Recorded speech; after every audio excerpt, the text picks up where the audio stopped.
Nós estamos expondo, meus irmãos, o livro do profeta Daniel. Inclusive, se você não ouviu todas as preleções, se você está aqui agora, talvez vai ser a sua primeira preleção, a gente queria convidar você a ir lá no YouTube, Ibisu, tracinho JF, procurar a playlist de Daniel e ouvir as pregações, para que você seja ainda mais enriquecido quando você acompanha a sequência. O livro do profeta Daniel tem duas partes. Uma primeira parte, nós encerramos semana passada, é uma parte narrativa, são 6 histórias que são contadas. Essa segunda parte é uma parte que nós chamamos de apocalíptica, porque depois das 6 primeiras histórias, agora nós teremos 4 visões apocalípticas, transcendentais, cheias de imagens e símbolos, e é sobre isso que nós vamos tratar hoje. Nós vamos trabalhar o primeiro capítulo da segunda parte.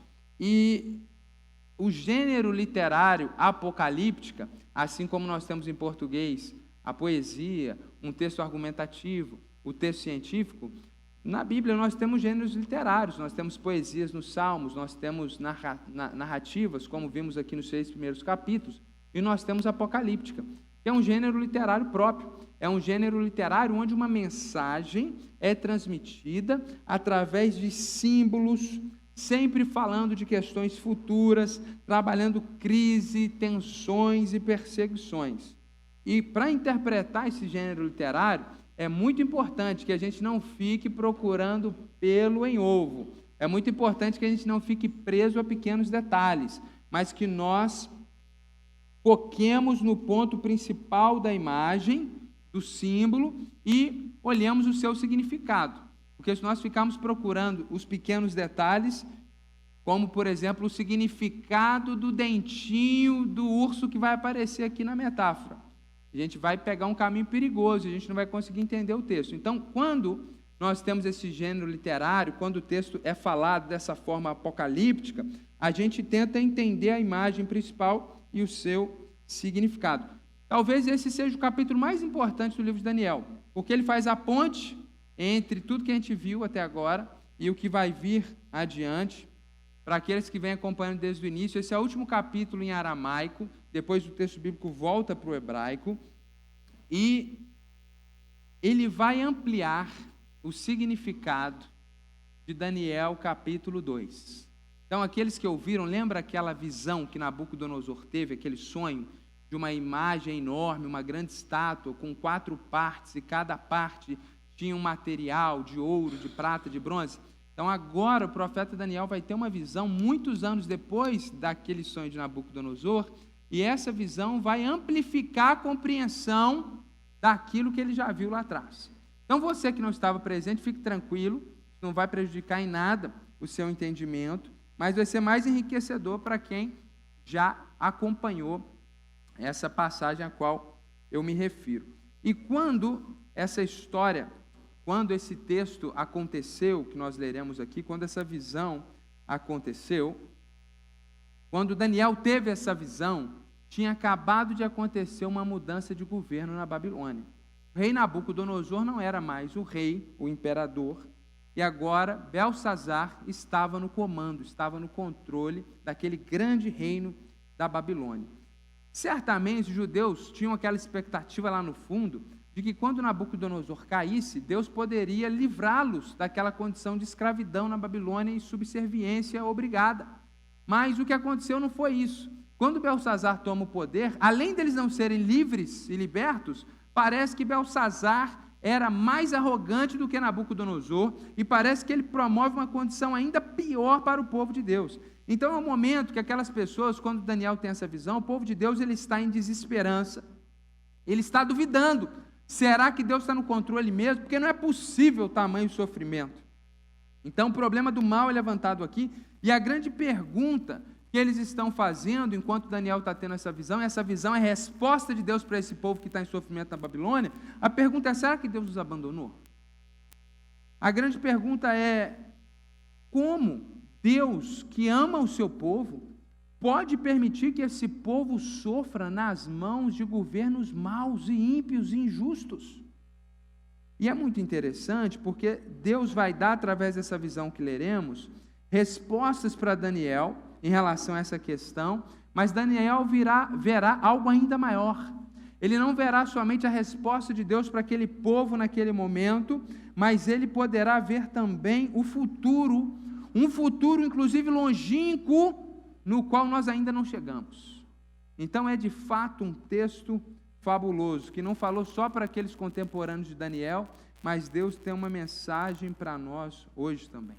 Quando nós pensamos no sofrimento do povo de Deus, que fica à mercê de governos humanos nessa terra, Deus quer falar algo conosco.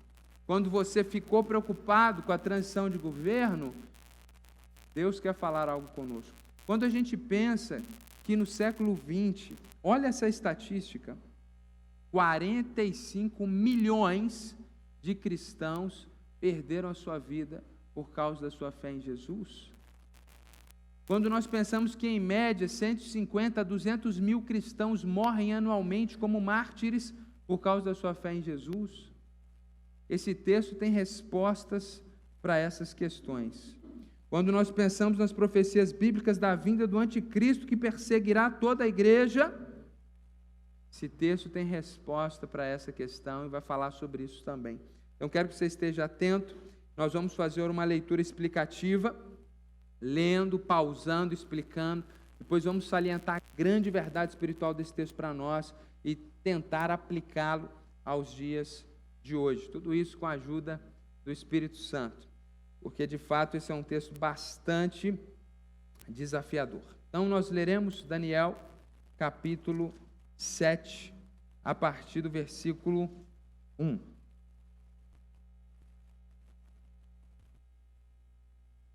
No primeiro ano do reinado de Belsazar, rei da Babilônia, Daniel teve um sonho, e visões passaram diante dos seus olhos, quando ele estava deitado em sua cama. Logo depois, ele escreveu o sonho, fazendo um resumo de todas as coisas. Essa visão que Daniel teve aconteceu antes do capítulo 6, porque o capítulo 6, Daniel é jogado na cova de leões, já sobre o domínio dos medos persas. Antes do capítulo 5, que o capítulo 5 mostra o último dia do governo desse mesmo rei Belsazar. Então essa visão aconteceu antes do capítulo 5. Então a gente vai perceber que essas visões que nós teremos agora, elas não estão organizadas cronologicamente. Mas Daniel organizou o seu livro com 6 narrativas e depois com 4 visões. Então essa visão, ela ocorre justamente nesse período de transição de Nabucodonosor para Belsazar. Alguns dizem, inclusive, que teve um terceiro rei aí entre Nabucodonosor e Belsazar, que não é o ponto principal aqui, mas o ponto é nessa mudança, nessa transição de governo. No primeiro ano do novo governo, é quando Daniel teve essa visão. Isso é importante para salientar esse ambiente de dúvidas, dificuldade, sofrimento do povo.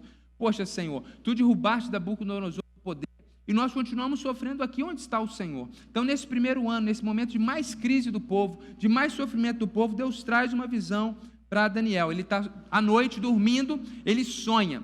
E teve vários sonhos, e aí a ideia é que ele teve visões, ele viu coisas à noite, coisas espirituais. E aí, quando ele acordou, ele escreveu tudo isso, e o texto bíblico diz que é um resumo. A gente percebe que certamente ele viu coisas ainda mais profundas do que nós veremos aqui. Então, do verso 2 até o verso 14, nós temos a visão que Daniel teve. Vamos ler essa visão, tente aí imaginar e acompanhar tudo que vai ser dito aqui. Daniel disse: eu estava olhando durante a minha visão. Eu estava olhando durante a minha visão da noite. E eis que os 4 ventos do céu agitavam o grande mar. 4 animais grandes, diferentes uns dos outros, subiam do mar. O primeiro era como um leão e tinha asas de águia. Enquanto eu olhava, as suas asas foram arrancadas, e ele foi levantado da terra e posto em pé, para que andasse como homem, e foi dada a ele uma mente humana. A seguir, apareceu o segundo animal, semelhante a um urso, o qual se levantou sobre os seus lados. Na boca, entre os dentes, trazia 3 costelas. E lhe diziam: levante-se e devore muita carne. Depois disso, continuei olhando, e eis que apareceu outro animal semelhante a um leopardo. Tinha nas costas 4 asas de ave. Este animal tinha também 4 cabeças, e foi-lhe dado domínio. Depois disso, eu continuava olhando nas visões da noite, e apareceu o 4º animal, terrível, espantoso e muito forte. Tinha grandes dentes de ferro. Ele devorava, fazia em pedaços e pisava com os pés o que sobrava. Era diferente de todos os animais que apareceram antes dele e tinha 10 chifres. Enquanto eu observava os chifres, eis que entre eles subiu outro chifre, pequeno, diante do qual 3 dos primeiros chifres foram arrancados. E eis que neste chifre havia olhos, como olhos de ser humano, e uma boca que falava com arrogância. Continuei olhando, até que foram postos uns tronos, e o ancião de dia se assentou. Sua roupa era branca como a neve, e os cabelos da cabeça eram como a lã pura. O seu trono eram chamas de fogo, e as rodas do trono eram um fogo ardente. Um rio de fogo manava e saía diante dele. Milhares de milhares o serviam, e milhões de milhões estavam diante dele. Foi instalada a sessão do tribunal, e foram abertos os livros. Continuei olhando, por causa do som das palavras arrogantes que o chifre proferia. Fiquei olhando e vi que o animal foi morto, e o seu corpo foi destruído, e entregue para ser queimado. Quanto aos outros animais, foi-lhes tirado o domínio, mas foi-lhes dado prolongação de vida por um prazo e um tempo. Eu estava olhando nas minhas visões da noite, e eis que vinha com as nuvens do céu alguém como um filho do homem.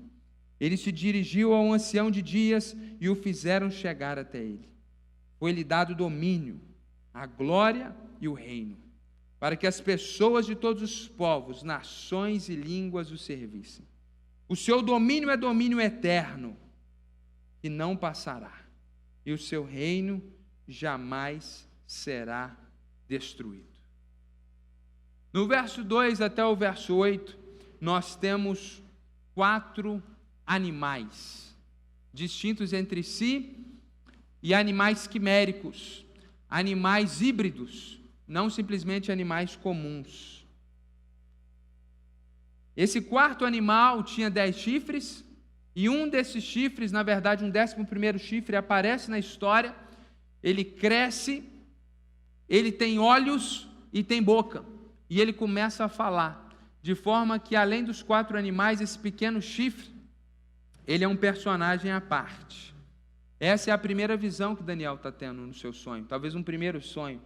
Ele olha para o mar, começa a vir vento, certamente ele está vendo ali o mar Mediterrâneo, que é o mar que ele conhecia, e começa a vir vento dos 4 cantos da terra, essa ideia dos ventos que vêm dos 4 cantos da terra, e aí, de repente, no meio daquela agitação do mar, vem um primeiro animal para a terra, depois vem um segundo, um terceiro e um 4º, que era ainda mais feio e terrível do que os outros. De repente, ele deixa de olhar para a terra, para o mar, deixa de ver essa visão terrificante, e do verso 9 até o verso 12, ele olha para o céu, e do céu ele tem uma visão antagônica. No céu ele vê um homem, um ancião de dias, um idoso, assentado, com roupa branca como a neve. O trono dele era flamejante de fogo, o trono tinha rodas de fogo, e vinha um rio de fogo que saía dele, e tinha milhares e milhares, milhões de milhões de seres adorando esse ancião, servindo esse ancião, e começou um julgamento. Esse ancião começa a julgar, e ele abre livros de registro de todas as coisas para julgar esses animais. Então, ele deixa de olhar para o céu, e a partir do verso 11 e 12, ele vê novamente esse pequeno chifre que passa a ser um personagem à parte, rouba a cena, porque esse pequeno chifre está blasfemando contra esse ancião de dias e contra esse Deus lá dos céus. E com blasfêmia, com arrogância, tão pequenininho, cheio de olhos, a visão chama a atenção, ele deixa de olhar para o céu e começa a olhar novamente para aquele pequeno chifre. E aí nós vemos então o juízo de Deus contra os 3 animais e o 4º animal. são mortos. E no verso 13 até o verso 14, ele volta novamente seus olhos para os céus. E de repente, vinha das nuvens alguém que parecia um ser humano. Ele se chega diante do trono do ancião de dias. E o ancião de dias dá para esse homem celestial o poder, a glória, o domínio, a majestade, e inicia um reino para ele, um reino eterno, um reino que não é perecível nem será destruído como aqueles animais foram. E esse homem celestial, ele recebe a adoração de todos os povos, nações e línguas. Todos estão servindo agora esse ser, esse homem celestial. Essa é a visão. Ele olha para a terra, do mar emana 4 bestas, 4 animais terríveis. Ele olha para o céu e vê um ancião, um idoso sentado num trono de fogo, pronto para julgar. É chamada a atenção desse pequeno chifre que está falando blasfêmias contra Deus. Deus julga e mata essas 4 bestas, e quando parece que a história vai terminar de uma forma triste, com o julgamento, eis que surge um homem celestial que vem sobre as nuvens e recebe um reino eterno dado pelo ancião de dias. É isso que Daniel está vendo.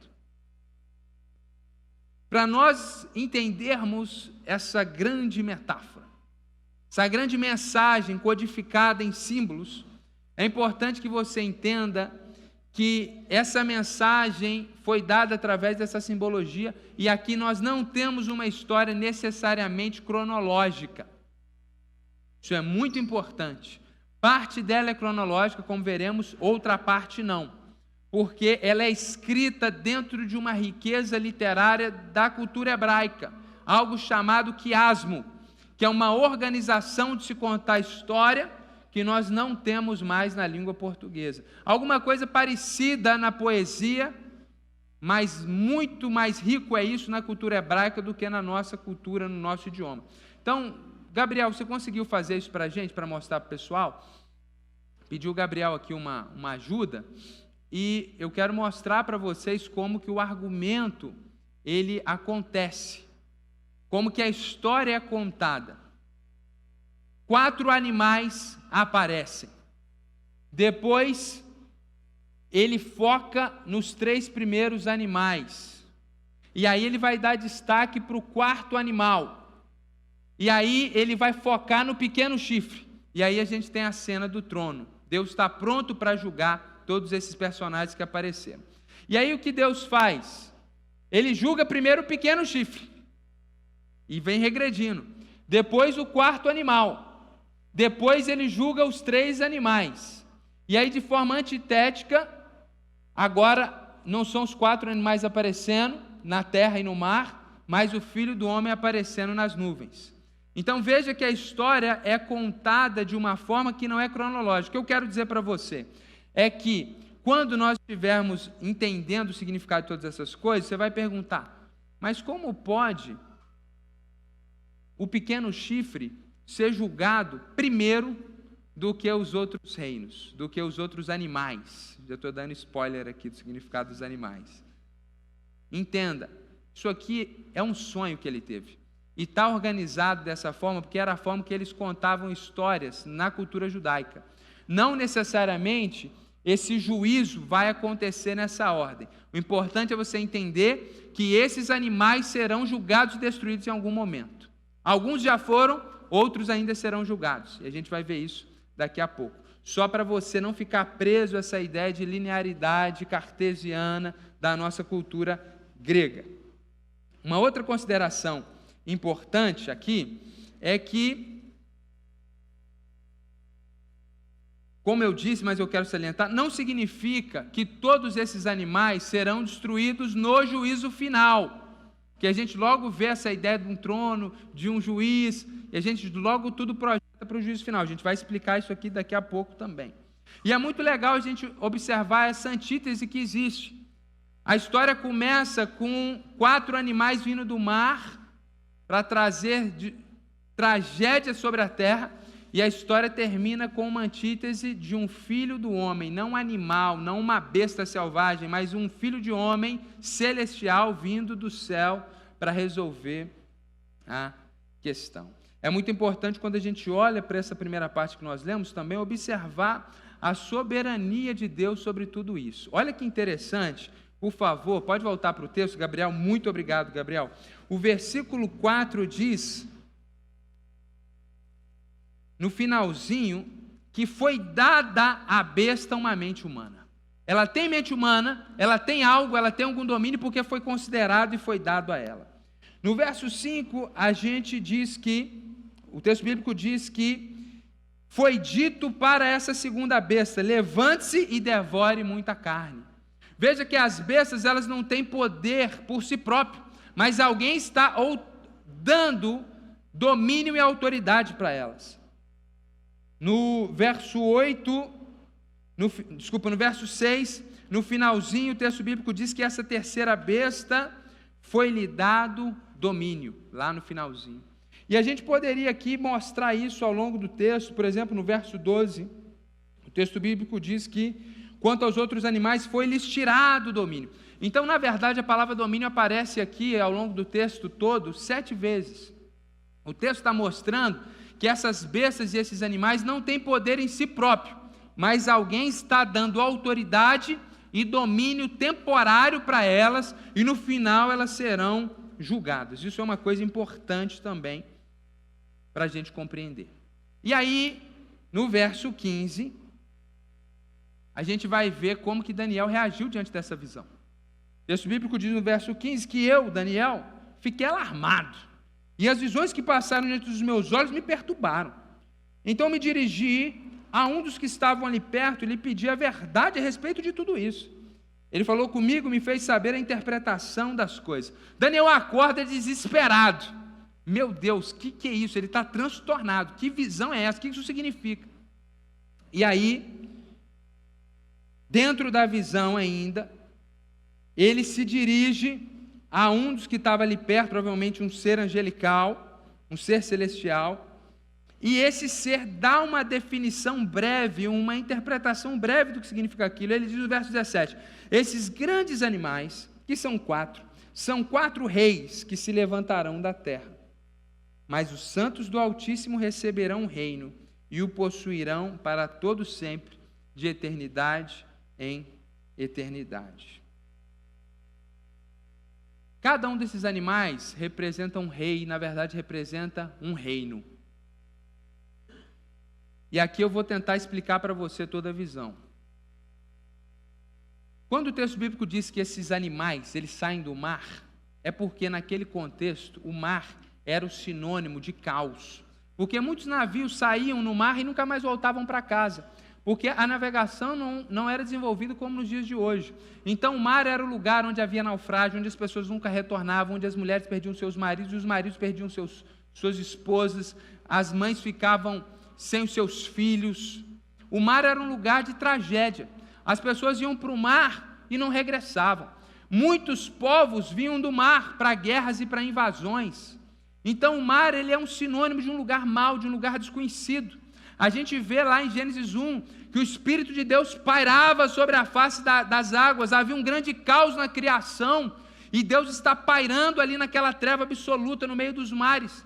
Então, dentro da simbologia do Antigo Testamento, e não só bíblica, mas daqueles povos todos, o mar é um lugar de onde vem o caos. O mar é o lugar de onde vem a maldade. Por isso que o texto bíblico diz que esses animais, eles sobem do mar para fazer maldade, para trazer desordem. Há aqui implícito um conflito cósmico entre o mar e a terra. Então, essa ideia é que vem seres do mar para destruir o que está na terra. Então, esses reinos não são reinos bons. Esses reinos não vêm para fazer o bem. Esses 4 reinos aqui, eles vêm para fazer o mal, para trazer o caos sobre a terra. O texto bíblico salienta aqui que esses animais eram híbridos. E se nós olharmos em Levítico, nas leis de Deus, nós vamos ver que todo tipo de cruzamento de animais entre 2 espécies, quando gerava algum tipo de animal, vinha um animal que era amaldiçoado e impuro. De forma que na mente judaica essa ideia de seres híbridos já apontava para que esses reinos eram reinos maléficos. Inclusive, Gênesis salienta que Deus criou cada animal conforme a sua espécie. Isso é salientado pelo menos 2 vezes no texto de Gênesis, porque Deus cria as coisas com ordem e perfeição. Mas essa metáfora mostra que esses reinos são imperfeitos e querem trazer o caos.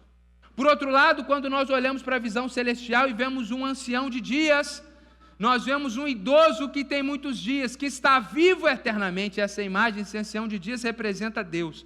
Ele está sentado num trono de fogo.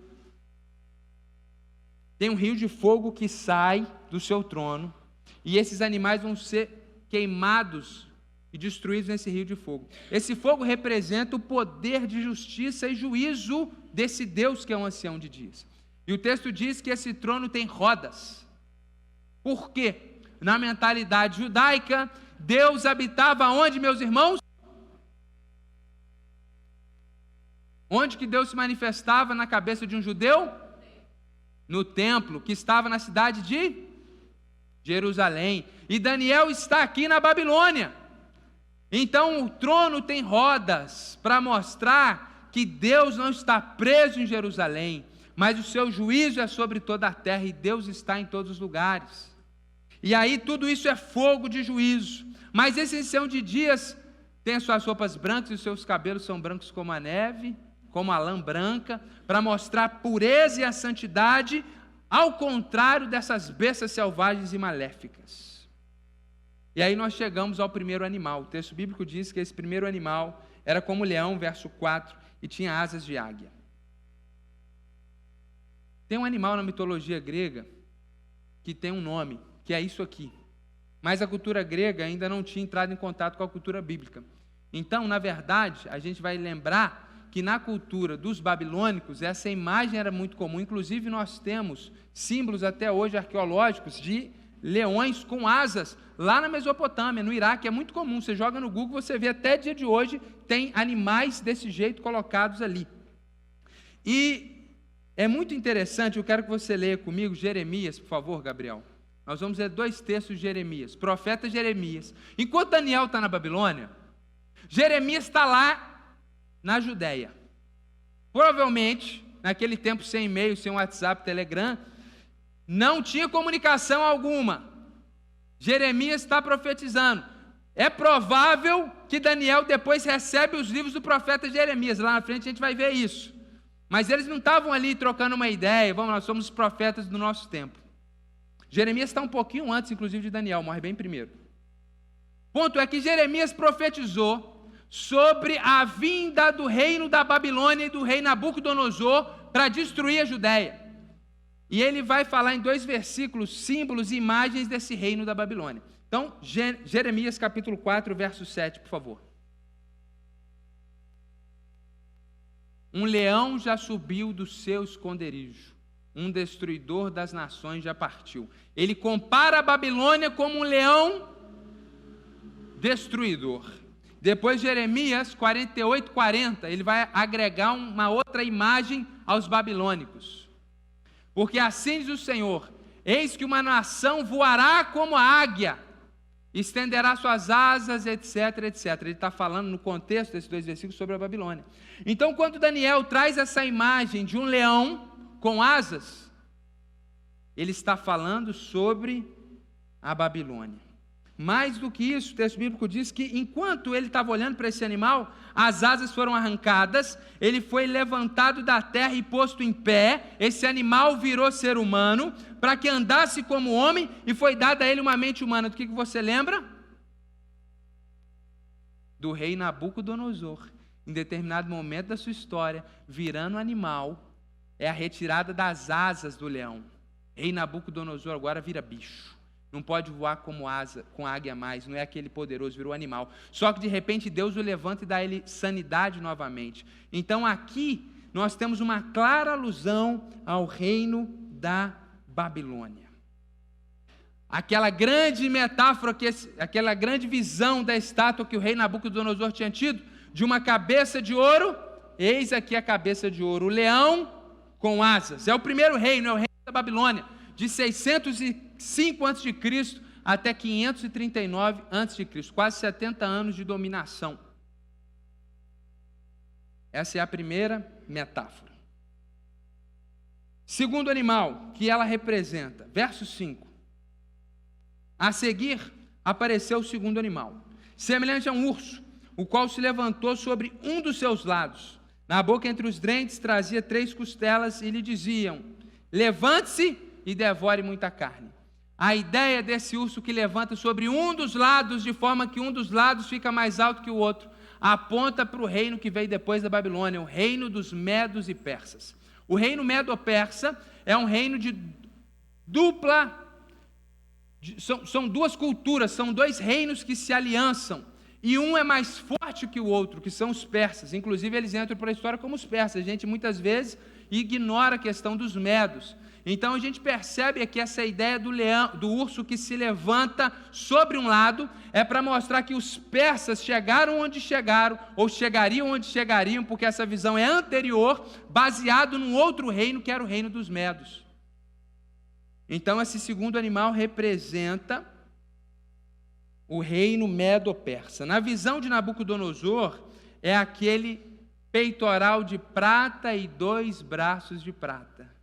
É o animal que se levanta sobre um lado. São 2 reinos, medos e persas. Com a queda de Babilônia em 539, eles vão reinar até 331 sobre o mundo. Muito tempo de dominação. E aí nós chegamos ao terceiro animal. Depois disso, verso 6, continuei olhando nas visões da noite, e apareceu o 4º animal terrível, desculpa, verso 6. Depois disso, continuei olhando, e eis que apareceu outro animal, semelhante a um leopardo. Tinha nas costas 4 asas de ave. Este animal tinha também 4 cabeças, e foi-lhe dado domínio. Meus irmãos, o leopardo é um animal rápido, um animal que alcança quase 60 km por hora. Hoje nós sabemos, pela ciência, pela biologia, que ele, assim como o guepardo, são felinos. E enquanto o leopardo é da família da onça, da pantera e do leão, não sei se é família ou gênero, o pessoal da biologia me ajuda, o guepardo, por exemplo, ele é o único restante do seu grupo. O guepardo chega a 110 km por hora.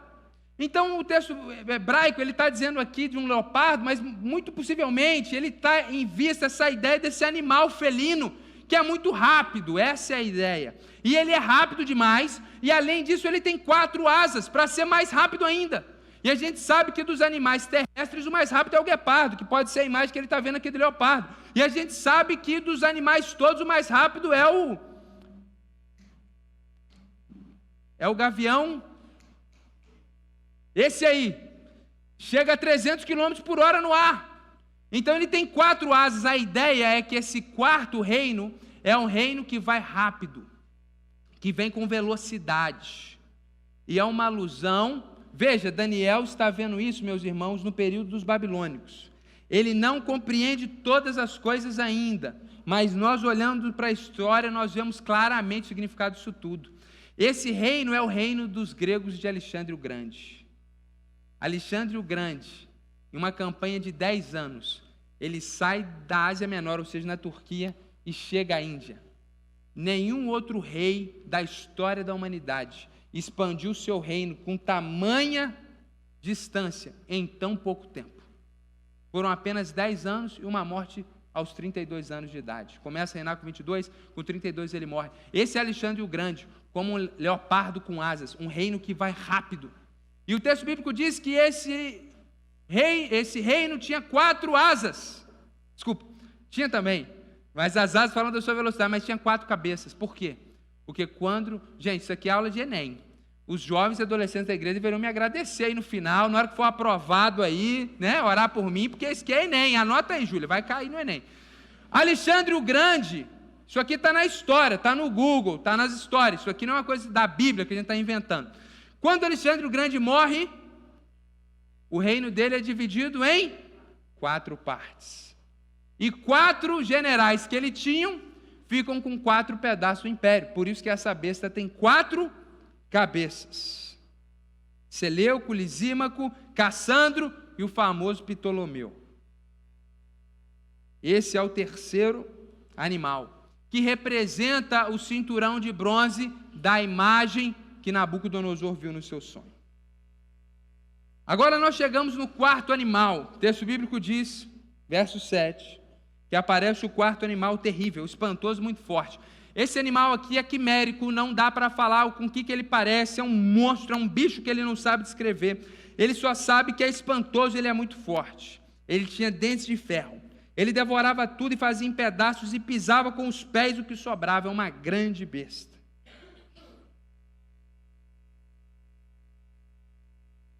Era diferente de todos os animais que apareceram antes dele e tinha 10 chifres. Esse quarto animal, meus irmãos, certamente aponta para o reino que sucedeu os gregos. As quatro cabeças do Império Grego reinaram até o levante do Império Romano em 63 a.C. E por que o texto bíblico diz que essa besta é maior do que todas? Por dois motivos. Porque o Império Romano, ele dura de 63 a.C. a 476 depois de Cristo. São 5 séculos de dominação, e até então a gente não teve nenhum outro, até aquele momento, nenhum outro império que teve tamanha grandeza por tanto tempo. E na história do povo de Deus, nunca houve tamanha perseguição para o povo de Deus como no período dos romanos. Por isso que fala da sua força, da sua maldade e etc. Então esse quarto animal representa o Império Romano. Ele é terrível, inclusive, porque é ele que mata o Messias. E é interessante que esse animal ele tem dentes de ferro. E aí a gente se lembra daquela visão de Nabucodonosor, que as pernas e os dedos são de barro e de ferro. E os dedos são 10, assim como são 10 os chifres da cabeça. Então a gente vê esse paralelo claro. E aqui a gente salienta mais uma vez, quando a gente olha para essa visão, essa antítese entre esses reinos humanos animalescos, selvagens, destruidores que trazem o caos, e o Filho do Homem que vem do céu trazendo ordem, justiça, perfeição e plenitude. Daniel está vendo isso de uma forma muito clara. E aí do verso 19 até o verso 22, Daniel quer entender mais essa profecia. E aí o texto bíblico diz que ele teve desejo de conhecer a verdade a respeito do quarto animal, que era diferente de todos os outros, muito terrível, cujos dentes eram de ferro, cujas garras eram de bronze, que devorava, fazia em pedaços e pisava com os pés o que sobrava. Também quis saber a respeito dos 10 chifres que ele tinha na cabeça, e do outro chifre que subiu, diante do qual caíram 3 chifres, ou seja, aquele chifre que tinha olhos e uma boca que falava com arrogância, e que parecia mais forte do que os outros chifres. Enquanto eu olhava, eis que esse chifre fazia guerra contra os santos e estava vencendo. Até que veio um ancião de dias e fez justiça aos santos do Altíssimo. E veio o tempo em que os santos possuíram o reino. Agora Daniel, ele vai continuar conversando, aquele diálogo com aquele ser angelical, ele quer compreender melhor aquela visão. Sobretudo o detalhe do quarto animal, que é esse 11º chifre, porque esse 11º chifre ele vai fazer guerra contra os santos, contra o povo de Deus, e aí ele quer entender o que é isso. Inclusive há um momento que esse chifre, ele está vencendo o povo de Deus, e no final Deus dá a vitória total para o seu povo, mas ele quer entender mais a respeito disso. Ele pede uma explicação maior e mais ampla, e aí do verso 23, é a última leitura que faremos até o final, nós vamos ter então uma explicação mais profunda desse quarto animal e sobretudo desse chifre pequenininho. Porque se os 3 primeiros animais são reinos, o quarto animal também é um reino.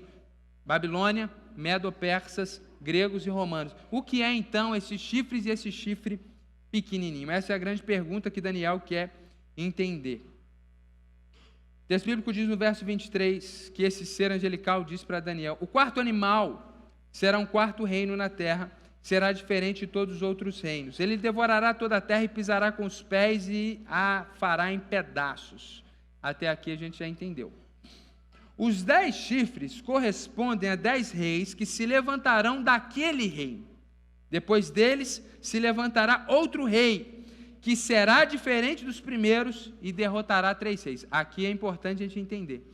Ele está dizendo o seguinte: aqueles 10 chifres daqueles animais, daquele animal, são 10 reis, que como já foi usado aqui rei como sinônimo de reino, a gente não sabe se ele está falando de 10 reis efetivamente ou de 10 reinos que virão.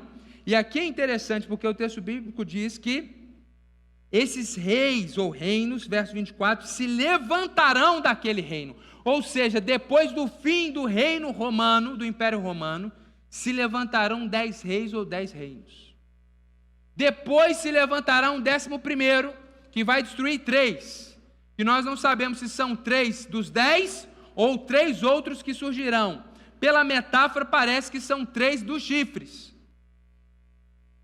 Mas isso também é ambíguo. O ponto é que parece, tudo indica que esses 10 chifres representam 10 reis ou 10 reinos que viriam pós-Império Romano. E a gente não sabe, a princípio, se isso já aconteceu ou está para acontecer. Tudo indica que ainda está para acontecer pelo que vai vir a seguir. O texto bíblico diz que esse pequenininho, esse que vai se levantar, esse chifre pequeno, verso 25, falará contra o Altíssimo, oprimirá os santos do Altíssimo e tentará mudar os tempos e a lei. E os santos serão entregues nas mãos dele por um tempo, tempos e metade de um tempo. Mas depois será instalada a sessão do tribunal para lhe tirar o domínio, para o destruir e o consumir até o fim. O reino, o domínio e a majestade dos reinos debaixo de todo o céu serão dados ao povo dos santos do Altíssimo. Por isso que a gente acha que isso ainda não aconteceu. Porque perseguição contra cristãos já aconteceu no passado, sobretudo no Império Romano, e ainda hoje acontece. Mas ainda não aconteceu de um rei perseguir todo o povo de Deus, e em seguida nós temos o juízo final. Por causa disso, acredita-se então que isso ainda está para acontecer. E aqui seria alusão a 10 reinos, usando a linguagem atual, 10 países, e que diante desses 10 países e dessa disputa de poder se levantará um outro governante, que o Novo Testamento vai chamar de um anticristo, para governar todas as nações e fazer guerra efetivamente contra todo cristão. E depois disso, esse é o último episódio da história da humanidade, vem Jesus e o juízo final sobre todas as coisas. Então, porque ele diz que logo depois do levante desse ser que vem para blasfemar, esse rei que vem para blasfemar e perseguir todos os santos, vem o juízo final e o reino é entregue finalmente aos santos, e nós já vivemos o reino de Deus, mas ele não foi completamente entregue ainda. Falta algo para acontecer. O reino de Deus será ainda entregue plenamente a nós. Então nós entendemos que esse pequeno chifre é algo relacionado ao futuro. Então Daniel, incrivelmente, ele vê os 4 grandes impérios até Cristo. Ele vê o Império Romano, e ele vê lá na frente 10 grandes reinos e nações, ele vê o anticristo, ele vê a perseguição da igreja, e ele vê o juízo final. Tudo isso numa noite. Que glória! Que noite! Que revelação, que maravilha! Meus irmãos, agora falo eu, não o Senhor, sem nenhuma inspiração da parte de Deus, mas quando eu penso nesses 10 reinos, eu fico pensando em G7, eu fico pensando em G8 com a Rússia. A gente tem a China fora desse grupo que completa 9. Isso é coisa da minha cabeça, isso não é doutrina, eu não sei o que significa isso. Eu só sei que nós estamos muito próximos do fim. Não sei se vocês acompanharam, mas a China está multiplicando o seu arsenal nuclear como nunca antes na história. A China não é mais alguém em segundo plano. É um player importante na geopolítica e quer dominar, e quer poder. E já rivaliza com os Estados Unidos em tecnologia e etc. O programa espacial chinês é algo incrível. Então, meus irmãos, nós estamos num mundo que talvez estejamos muito próximos, e eu creio nisso, da chegada desse 11º chifre. Esse anticristo, esse governante que governará sobre todo o mundo e infligirá ao povo de Deus perseguição severa. Quero ler com você aqui 4 textos do Novo Testamento que vão trazer luz a isso. Gabriel vai nos auxiliar, por favor. Gabriel, 1 João, capítulo 4, verso 3. São textos que o Novo Testamento vai trabalhar sobre essa ideia do anticristo, que é essa ideia desse ser da maldade, que vai trazer perseguição contra o povo de Deus. 1 João 4,3 diz que todo espírito que não confessa isso a respeito de Jesus não procede de Deus, pelo contrário, este é o espírito anticristo, a respeito do qual vocês ouviram dizer que viria e que agora já está no mundo, ou seja, o espírito do anticristo, que é o Satanás, ele já está operando na história da humanidade. Mas haverá um momento que ele vai possuir um homem. Satanás vai possuir um homem. Eu creio que ele está amarrado no abismo, como lá em Apocalipse 20 diz, e ele será solto por um pouco tempo. É o tempo que o Satanás, o chefe dos demônios, o próprio Lúcifer, vai dominar um homem. O homem vai ficar possesso, e esse homem vai ser o grande homem na história e vai trazer perseguição severa sobre os cristãos. Versículo ainda em 1 João, capítulo 2, verso 18, por favor, Gabriel. Filhinhos, João diz, essa é a última hora. Essa ideia de que uma vez que Jesus veio, nós estamos prestes a ver o fim do mundo. E se naquele tempo ele já contemplava a última hora, meus irmãos, nós estamos nos últimos segundos do cronômetro de Deus. Essa é a minha crença e a minha percepção. E aí nós vamos agora para 2 Tessalonicenses, por favor, Gabriel, que vai trazer mais luz sobre esse espírito anticristo que virá sobre o homem. 2 Tessalonicenses, capítulo 2, verso 3. O texto bíblico é muito claro. Ninguém, de modo nenhum, os engane, porque isso não acontecerá sem que primeiro venha a apostasia e seja revelado o homem da iniquidade, o filho da perdição. O homem da iniquidade, o filho da perdição, é o 11º chifre da besta. É o anticristo, é aquele que vai vir sobre o mundo para fazer guerra contra o povo de Deus. 2 Tessalonicenses também 2, só adiantar para mim, versículo 7 e versículo 8. Porque o mistério da iniquidade já opera, é o que 1 João disse, o espírito do anticristo já está no nosso mundo, e aguarda somente que seja afastado aquele que agora o detém.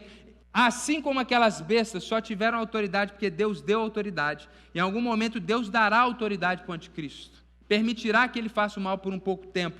Então ele está aguardando, quem o detém, o prende no abismo, é Deus na sua soberania. E aí? Então será revelado o iníquo, ou seja, o anticristo, a quem o Senhor Jesus matará com o sopro de sua boca e destruirá pela manifestação da sua vinda. Ou seja, quando Jesus vier, quando aquele homem celestial vier dos céus, aquele filho do homem vier dos céus, ali haverá o grande juízo final, o anticristo vai ser destruído, todos nós vamos ressuscitar, quem tiver morrido, e haverá juízo final, e é o fim da história. Veja o tamanho e a grandeza da profecia e da visão de Daniel. Meus irmãos, tudo isso, toda essa metáfora apocalíptica, todos esses símbolos, eu espero que você tenha compreendido, que tenham sido decodificados para você, é para nos ensinar uma lição espiritual, que é muito difícil para nós, porque nós não somos hebreus, nós não somos judeus, a gente não entende esses símbolos, então fica muito difícil. Para o povo, quando eles leram, eles entenderam rapidinho, mas a gente está em outra cultura, 2.500 anos depois, então fica difícil. Mas agora que a gente se esforçou um pouquinho e entendemos, qual é a grande lição espiritual que Deus quer falar para Daniel, quer falar para aquele povo que estava sofrendo diante daqueles reinos, que estava ansioso para voltar para casa, ansioso para ver Belsazar morrer. Deus vai dizer para eles o seguinte, que o Deus soberano e justo, no tempo certo, destruirá todo projeto de maldade e estabelecerá o seu reino eterno. É essa a mensagem espiritual que Deus quer trazer para aquele povo, e nós precisamos entender isso, meus irmãos, diante das incertezas da geopolítica, diante das incertezas econômicas, diante de tantas questões que nós vemos, das guerras que nós temos contemplado, nós precisamos lembrar isso, que o nosso Deus, ele é soberano. Babilônia, Pérsia, Grécia e Roma não se levantaram até Deus permitir que se levantassem. O anticristo não virá antes que Deus permita. O nosso Deus é soberano sobre a história, sobre todas as coisas. Deus não está assistindo, sendo pego de surpresa no novo capítulo da história da humanidade. É Deus que levanta, é Deus que exalta, é Deus que abate. Deus é o Senhor da história. Deus é soberano sobre todas as coisas. Deus é soberano sobre a vida das nações, dos reinos, das democracias modernas, e Ele é soberano também sobre a sua vida. Ele faz essa macrogerência e essa microgerência. Deus é um ser que pode todas as coisas, que sabe todas as coisas e está em todos os lugares. Isso é a soberania de Deus, é a sua onipotência, onipresença e onisciência operando e governando sobre todas as coisas. Deus é soberano sobre tudo, por isso nós podemos descansar. Nós sabemos que Ele também é justo, e toda maldade que nós sofremos individualmente, toda maldade que nós sofremos como igreja, existe um Deus justo. Deus está dizendo para aquele povo lá na Babilônia: eu não me esqueci de vocês, eu sou justo, e no tempo certo, reino se levanta, reino é abatido, reino se levanta, reino é abatido, até o dia que Deus vai trazer justiça para todas as coisas. Meus irmãos, não olhemos para o cenário mundial como que desesperançados e com aquele sentimento de impunidade. Quantas vezes aqui no Brasil nós nos sentimos com esse sentimento de impunidade? Ninguém ficará impune diante do justo juiz. Os homens humanos, a corte humana, pode falhar, pode ser corrupta, pode nos decepcionar, mas o ancião de dias está sentado no trono, e no tempo ele vai fazer juízo sobre cada pessoa, sobre cada situação. Não há nada oculto que não há de ser revelado, como diz o texto bíblico. E nós podemos descansar, meus irmãos, porque esse é o nosso Deus. A situação pode estar difícil para nós, enquanto povo de Deus, mas o verdadeiro, soberano e justo Deus está do nosso lado. E olha, o texto bíblico diz que Ele vai destruir todo projeto de maldade, todo reino que traz o caos, todo partido maléfico. Deus vai destruir tudo isso no tempo certo. Quem diria que Roma cairia? Quem diria que Alexandre o Grande morreria com 32 anos? Todo projeto das trevas vai ser destruído, meus irmãos. Porque Jesus se manifestou, como diz o texto bíblico, para desfazer as obras do diabo. A história da humanidade é uma história que tem final feliz. Uma história de triunfo do Filho do Homem, que recebeu o domínio do ancião de dias. Jesus está vindo para reinar eternamente, e o seu reino não terá fim. O reino de Jesus não vai cair como os dos homens caíram. No reino de Jesus não vai haver injustiça, como nós sofremos injustiça. E aquele povo que está sofrendo, ele recebe essas informações, e nós pensamos na igreja que é perseguida hoje, e nós podemos consolar nossos irmãos que sofrem com essas verdades, e estarmos preparados com isso, irmãos, porque um dia o anticristo virá, e nós que estivermos vivos, sofreremos como a igreja sofredora sofre no mundo hoje. Um dia a perseguição que está do outro lado do mundo, que aqui é ideológica, se tornará também efetiva. Nós que estivermos vivos, sofreremos um tempo, 2 tempos e metade de um tempo, na mão do 11º chifre. Isso não é 1 ano, 2 anos e metade de 1 ano. É uma metáfora. Quando ele fala 2 tempos, ele fala tempos, é plural, não está falando que é 2 necessariamente. É para mostrar que é metade de um tempo perfeito. 7 é o número dentro do hebraísmo para falar desse tempo completo e perfeito. Deus está dizendo, vocês só vão sofrer metade disso. É uma mensagem de que o nosso sofrimento debaixo do terror do anticristo vai ser curto. E o Senhor virá rasgando o céu, rasgando as nuvens como relâmpago, e todo olho verá. Então nós precisamos estar preparados. O anticristo está vindo, e é muito provável, eu creio nisso, que não vai demorar muito. E é interessante que Paulo, ele inspirado pelo Espírito, ele traz uma palavrinha nova que não está na profecia de Daniel, ou pelo menos talvez Daniel tenha visto, mas não relatou, porque ele falou que isso aqui é o resumo. Fala da apostasia. No tempo que a perseguição virá, nós saberemos quem de fato é o seguidor de Jesus. E virá uma grande apostasia. Nem todos mais vão confessar a fé em Jesus. As igrejas ficarão vazias. Esse é o futuro. Isso já é o que está acontecendo na maior parte do planeta. A perseguição virá, o sofrimento virá. Mas Deus um dia, como diz o texto bíblico lá em Tessalonicenses, virá para com o sopro da sua boca destruir o anticristo. A justiça será instaurada. E não só os reinos humanos serão julgados, mas esse anticristo que virá para perseguir a igreja, o seu fim é a derrota total e completa. Deus destrói os projetos de maldade e estabelece o seu reino eterno a favor dos seus servos. Deus está do seu lado. É uma guerra espiritual. Essa é a verdadeira batalha espiritual. Satanás e seus anjos, como um dragão perseguindo os descendentes da mulher de Apocalipse 12. É a mesma história, vista 500 anos depois por um outro profeta. É a mesma história. A igreja vai sofrer, a igreja vai ser perseguida. Nós já sentimos isso em todas essas questões ideológicas. Mas, meus irmãos, não se esqueçam, não se desesperem, Deus está do nosso lado. O reino de Deus foi implantado quando Jesus ressuscita ao terceiro dia. E Ele está no nosso meio, invisível, mas real, porque Deus está dominando sobre sua vida, sobre seu coração. Esse é o reino de Deus invisível. Um dia Ele será visível. Um dia nós não só veremos Jesus, mas estaremos com nossos corpos cheios de glória, vivendo eternamente no reino de justiça, da justiça de Deus. Ele vai estabelecer o seu reino eterno. As bestas que vêm do mar vêm para trazer caos, tragédia, morte, destruição e perseguição a tudo aquilo que é correto. Os descendentes da besta, os reinos desse mundo, servem também aos interesses de Satanás, porque o mundo jaz no maligno. Mas aquele que veio do céu, o Filho do Homem, o Senhor Jesus Cristo, ao contrário de tudo isso, vem para trazer justiça, paz, alegria no Espírito Santo. Ele vem para desfazer as obras do diabo e para nos dar vitória. Porque aquele que está em Cristo é nova criatura. E, meus irmãos, nenhuma condenação há mais para os que estão em Cristo Jesus. Nós estamos vencendo, nós somos mais que vencedores com Cristo Jesus. O Senhor está ao nosso lado, e se Deus é por nós, quem será contra nós? Meus irmãos, eu termino com uma pergunta.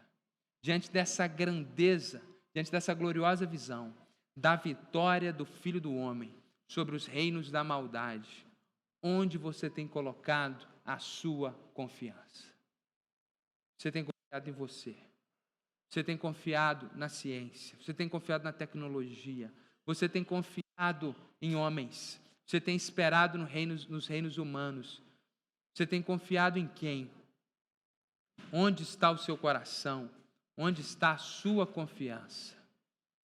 Coloque a sua confiança no Filho do Homem. Coloque a sua confiança no Senhor Jesus Cristo. A semelhança do homem que Daniel viu, era o Messias pelos outros profetas. Ele já veio à terra, essa parte da profecia já se cumpriu. E ele está retornando mais uma vez. Se você confiar no Senhor Jesus, você não vai ser enganado, você não vai ser decepcionado. Pelo contrário, o Senhor é fiel, o Senhor é bom, Ele não vai decepcionar você. Então você que está aqui nessa manhã é um seguidor de Jesus, mas a sua confiança está em outro lugar, está um pouquinho perdido, volte os seus olhos para o seu Senhor Jesus. Se você está aqui nessa manhã e a razão da sua vida, a confiança da sua vida ainda não é Jesus, coloque sua confiança em Jesus. Coloque a sua confiança no Senhor Jesus. Quero orar por você. Se você puder, baixe sua cabeça.